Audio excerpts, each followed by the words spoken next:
There's 3 keys to disc golf: driving, approaching, and putting. You need all 3 to do this disc sport. What is up, guys? We're out here at Blue Mountain Disc Golf Course today. You might recognize this property from the Zootown Open. I'm not totally sure if the long tees out here are the same layout that they play on the tour, but we're going to be taking you through 18 holes today. Just a little commentary style. Went Star Wraith off hole 1. It's like 320 feet. Flipped it up. Thought it was perfect. Started rolling back. I didn't even know, but sat pretty decent, sitting at about 12 feet. Tap in to start with a birdie, which always feels nice. This course isn't necessarily blind for me. I played it one time about a year ago, so I've seen the holes, but not a great knowledge of the course. Hole number 2, it's like a 240 foot, should be just the most stock shot ever. But once again, my low release on the forehand got me, and I straight up threw it into the hillside. Got a little putt here. Try and give it a decent bid. Smack the pole. Decent, I guess. Tap in for the par. That one kind of hurts to not get the birdie because I feel like for a pretty good forehand player, it's just like too easy. Now this hole, threw my DX Eagle. Thought it was money. Turn it over a little bit. It would stall backwards. As you see here, it must have just smacked a tree and just fell back down. Little not zone pitch up. The most beautiful green in disc golf. Tap in for the par. Look at that. Absolutely insane views out here. Now this hole. See, I'm lining up the forehand because when I was here last year, I remembered hitting like a flex forehand and getting a putt. But just today I was feeling this backhand line, and I thought that the hole was like, I don't know, not necessarily shorter than it is, but I thought it was more left than it actually was. So I threw this shot, thought it was pretty solid. I thought it would leave me with like some sort of look. It put me in absolute jail. This is like way short of the pin. Basically lining up some sort of ante to like hopefully sneak through these trees. Finish line pace, kind of burned it over a little bit. Could have been worse, but first kind of actual putt of the day, I guess, maybe like a 22 footer, and I banned it or cage it, which is just not what I'm trying to do, you know? And then I don't make the second putt. Classic move. This hole, I really enjoy this hole. I'm going verdict here, gonna try and hit it on like a slight flex line.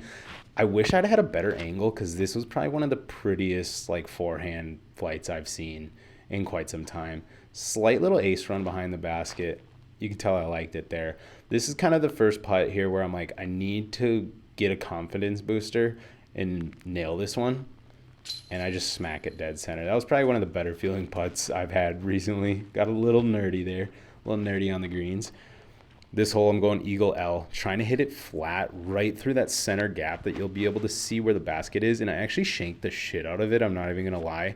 But it was like so bad that it got around the trees and then hyzered back to be like 15 feet right of the basket. Kind of another putt where for me, I just need to start making these. And so to make 2 pretty decent putts in a row felt nice. Now this hole is like, I think it's in the high 300s, but it's got to have about 100 feet of elevation. I'm going DX Eagle. It's probably my favorite disc for just laser beam straight shots that get a decent amount of distance. And I actually got pretty far up there. We just got a little not zone up shot here. Give it a little height. Got the backstop. And that honestly almost went in. It was right next to the chains. Tap in there. Even though that's like a 12-footer, it was kind of a death putt. Because if you miss, that thing's going like 200 feet. Now this hole, I pick up my JJP2. I think it's like 270 feet. And as soon as I release it, I know that it's just under the basket. That disc, when I hit it right, it's just the most beautiful flight. That late turn. Tap in the 2. At this point, I think we've had 4 birdies in a row as well. That last hole is like a soft par 4, playing course par. This hole kind of has like a sucker gap. I should have probably gone hyzer over top. I could try and go Eagle L, but I just never got it flat. I kind of like fluffed it on a hyzer there, and it just was not a good shot. We go not zone. Pitch it down in there. You should be able to like hit a tree to just kind of knock you down by the basket. Little 25 footer here to save the par. Another putt that in my game is like I need to make those. And so to make like 3 holes in a row of like pretty solid, like edge of circle putts felt really nice. Now we got the iconic hole number 10 out here, I think it is. Colton Montgomery actually aced this one a few years ago, I think, which was pretty sweet. I think it might have been on coverage. Took my blue Scorpius and just smacked it basically. On this hole, it's reachable, so you just want to give yourself some sort of putt, which I did, but it's pretty low ceiling, and with my hyzer release, I need a little more height. So I'm going to try and really like spin it flat. But I just kind of leaked it left. Never really was online with the chains. Another little comebacker here, and I hit her dead center on the pole. So the putts have been, honestly, this round, they're feeling very nice. Another 500-foot, kind of, I guess you call it a soft par 4, but like I don't know who the hell is getting there. Maybe some of the top guys. Pretty much just threw my star Wraith. Was kind of sad with the result, to be completely honest, but we go not zone, little hyzer chip up. Thought it was perfect, but you can kind of see it roll up in the corner a little bit there because it's actually kind of like a hillside there. So you got to actually put it to the basket because you're not going to get that skip up. And then I caged the putt. Lately, guys, my miss, and then, of course, I just throw the disc right in. But my miss has been those slightly uphill putts. They just throw off my rhythm and, like, my legs in the putt, and I seem to just not get the same pop on them. We're going finish line pace here. This is like a 240-foot must get. Honestly, through such a bad shot, it went through the tree somehow and basically parked it. So I'll take that one all day. This hole is one of the ones that I did not really have much like knowledge on. I knew it was way further than you'll think it is, but I'm just gonna go FD on a hyzer and try and crash it down there and like hope that I can see the basket, which basically I guess I do that. You can kind of watch it fly forever. You probably can't see it, but I was watching it fly. We got down there. We got a little punch throw. I'm going pace. And you can see here that I basically contemplate my entire disc golf career after that throw because it was just ass. We step up here. Another straddle, which, I don't know, guys. The straddles lately, it just hasn't been translating the same, like, release. This one felt decent, but I literally just putted it 6 inches right. Another comeback putt. Little low right, but the release felt nice, so I'm going to take that.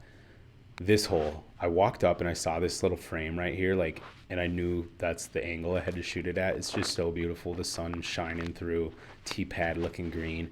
We go FD1. This hole's about 350 feet, kind of like a nice just like push hyzer through the woods. Honestly, a super tight gap, and I absolutely peaged it, so felt very good about that one. This hole, I think, was about 340 maybe.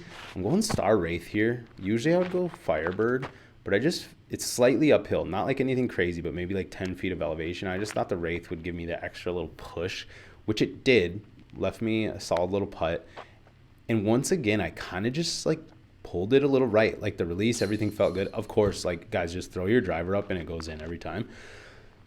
And then I got another, decent comebacker, and that I hit dead center. So it's been weird because the putts today that I've like, I wouldn't call them like shanks. It's almost like I just literally released 6 inches right, and then I just drilled the comebackers, which feels nice because that's not always the case with me. This hole is like a 450-foot par 4, and I threw the luckiest shot ever with a Buzz SS.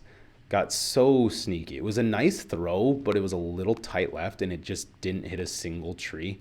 Kind of had a little pitch up, like half bid for eagle, tap in, another birdie 3. Gotta love a birdie 3, honestly. Hole 17 here. We're going finish line torque. Gonna try and hit it nice and flat. Basically just skip over. Guys, watch the air time on this. I thought it was going in. Not gonna lie to you guys. It was a little bit deep. Try and give it a bid. Never really had a chance. I don't even think it got above the cage.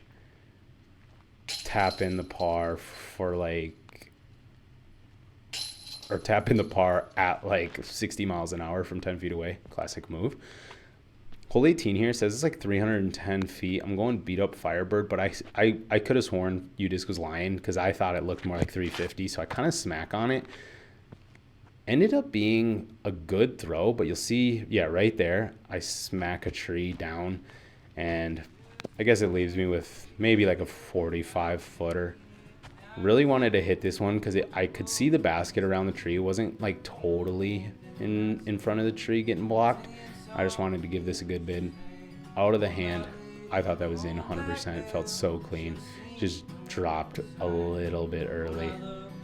Guys, thank you for watching. Hope you enjoyed this style of video. Basically, I was out at Blue Mountain and I hadn't played this course yet since I've been here, and instead of like trying to film something on a course that's kind of blind, I guess, I figured why not just come out and like film myself. I didn't even talk to the camera a single time actually, and I just put up the camera, tried to film like a beautiful evening round out at Blue Mountain, which I feel like the scenery out there was insane, and just actually laid down relative to course par, which I feel like the course par kind of plays a little bit soft.